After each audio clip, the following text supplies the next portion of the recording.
Ahora, no todo objeto es objeto de representación social. ¿Por qué? Porque los objetos de representación social tienen que ver con una relación en una comunidad, en una cultura, en un grupo, que establezca y genere cierto tipo de vínculos y de emociones. ¿Sí? Por eso hay objetos que no tienen sentido. Y entonces, cuando nosotros analizamos la representación social no sé, de las matemáticas, lo que nos interesa no son las matemáticas en sí mismas. Lo que nos interesa es cómo llegar, por qué la representación que se tiene de las matemáticas no nos permite acercarnos al objeto de las matemáticas, que es diferente, ¿se dan cuenta? O sea, por ejemplo, una representación social respecto a las matemáticas puede ser dos sentidos, ¿no? Primero, es para géneros. Casi nadie puede acceder a eso, es complicadísimo, ¿no? Todos lo prueban, ¿no? Y otro, los hombres tienen más capacidad para las matemáticas. Las mujeres son limitadas, ¿no? Sirven para otra cosa, pero es muy raro que haya una matemática, ¿no? Es lo que, esa es una representación social. Exacto, es decir, y esa representación es lo más importante, si ustedes se dan cuenta, para no poder aprender matemáticas. Porque entonces de esos son determinantes, todos estos que acaba de decir Lucero son cuestiones de género, ¿no? Sobre todo. Pues es verdad esto que dice Lucero, ¿no? Las mujeres no se nos dan muy bien las matemáticas, ¿no? Y ustedes además incluso ven la composición de las carreras hace tiempo y estaban mucho más orientadas hacia hombres y mujeres, las capacidades de hombres y mujeres diferenciadas también en las carreras que se elegían, ¿no? Bueno, lo que yo les quiero un poco mostrar es la importancia no tanto del objeto en sí mismo, sino de la interacción y de la relación que se establece con ese objeto. Eso es lo importante desde la perspectiva de las representaciones sociales, ¿no? Por eso es criticada de alguna manera por algunos la perspectiva estructural de las representaciones sociales, ¿no? En donde lo que interesa es la centralidad de una representación social, ¿no? Porque se ubican en el nivel de la cognición, porque lo que hacen los psicólogos, que son más bien experimentalistas, generan análisis desde esta perspectiva, desde el experimento, más en el nivel cognitivo, ¿no? Que sería la escuela sobre todo de X, ¿no? La escuela de Abric, la escuela de Guimeli, que están trabajando mucho esta parte de la cognición, que no deja de ser importante, que es importante, pero que sobre todo ellos se quedan en un nivel de evaluación más bien de tipo cognitivo experimental, ¿no? Entonces, nos interesa, si se dan cuenta cómo es más importante el problema que hay para llegar a aprender las matemáticas en torno a las matemáticas que las matemáticas en sí, ¿no? Aquí hubo un foro donde vino Sonia Orsini, que está trabajando en el CINVESTAR justamente esta temática, que ha sido muy interesante porque es una línea que se abre totalmente novedosa en el ámbito de las matemáticas y que están trabajando ya a partir de esta teoría. Y yo creo que eso es bien importante y es muy interesante, porque esto va a romper muchos de los mitos, de las creencias, de las falsas creencias, ¿no? En torno al aprendizaje de las matemáticas. Y bueno, si hay una incidencia a donde además a Sonia Orsini le toca, por suerte, me parece, reelaborar parte de los textos dentro de 2 años, no sé cuánto tiempo, va a empezar a meter esta parte en donde con los primeros que hay que trabajar es con los profesores que enseñan matemáticas.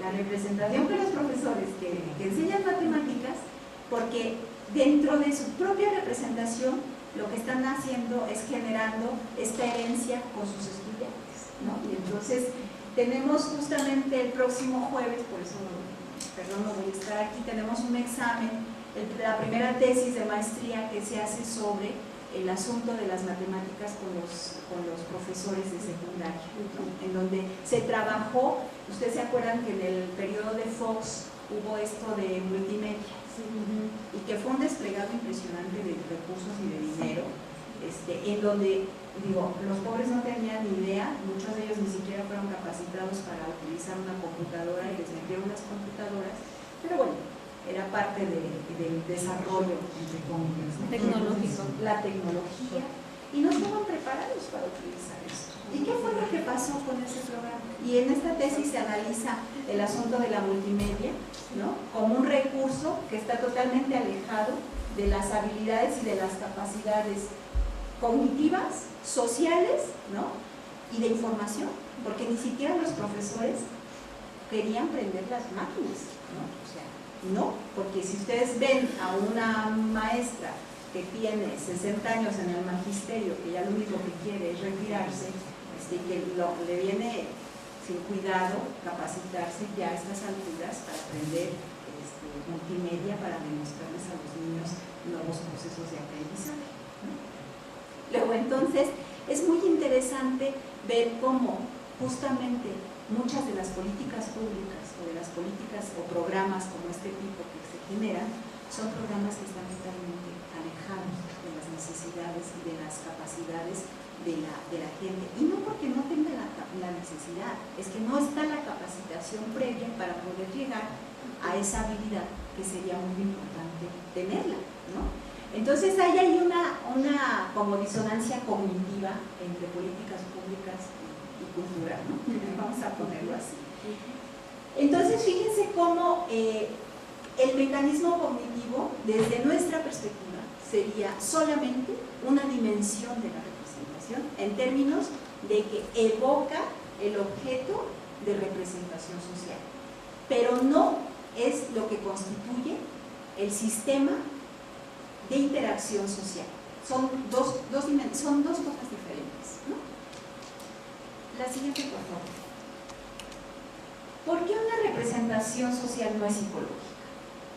Una representación social no está en la psicología, se construye en la cultura.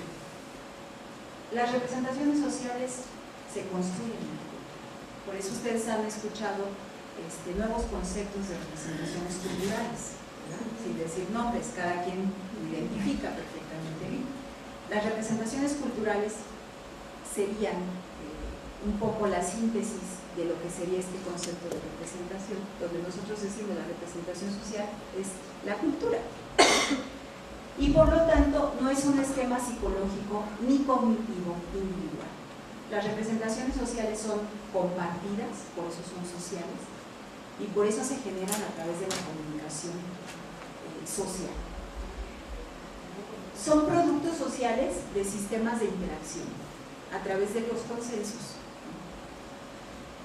y están constituidas por creencias y valores que construyen los colectivos a través de su historia. Se pueden ir remodelando, deconstruyendo y reconstruyendo a partir de la experiencia vivida de los sujetos. Y aquí entra ya una categoría importante, que es la experiencia social. Esa experiencia y ese bagaje en la interacción genera formas nuevas de explicarnos la realidad. Y cuando se considera la experiencia como un capital en el conocimiento, estamos hablando justamente de esa interacción en la cual nos constituimos. Entonces, las representaciones no son psicológicas, no están enfocadas a la parte meramente cognitiva, sino que se construyen a partir de la comunicación social. Y este es algo bien importante, ¿no? Y de ahí pues nuestra cercanía desde esta perspectiva de la psicología social con la antropología y con la sociología, porque compartimos los efectos de la cultura y la necesidad de la historia para poder comprender estos procesos de representaciones sociales. Para Jodelet, el objeto mirado como una realidad no pertenece a lo vivido, de la conciencia. Su existencia no es más que el correlato de una estructura de vivencia que se despliega en el movimiento de una experiencia afectiva. Es una cita muy bonita, ¿no? Porque justamente lo que rescata es cuánto de la afectividad, cuánto de las emociones están implicadas en el objeto que nos representamos, ¿no? Y cuando eso está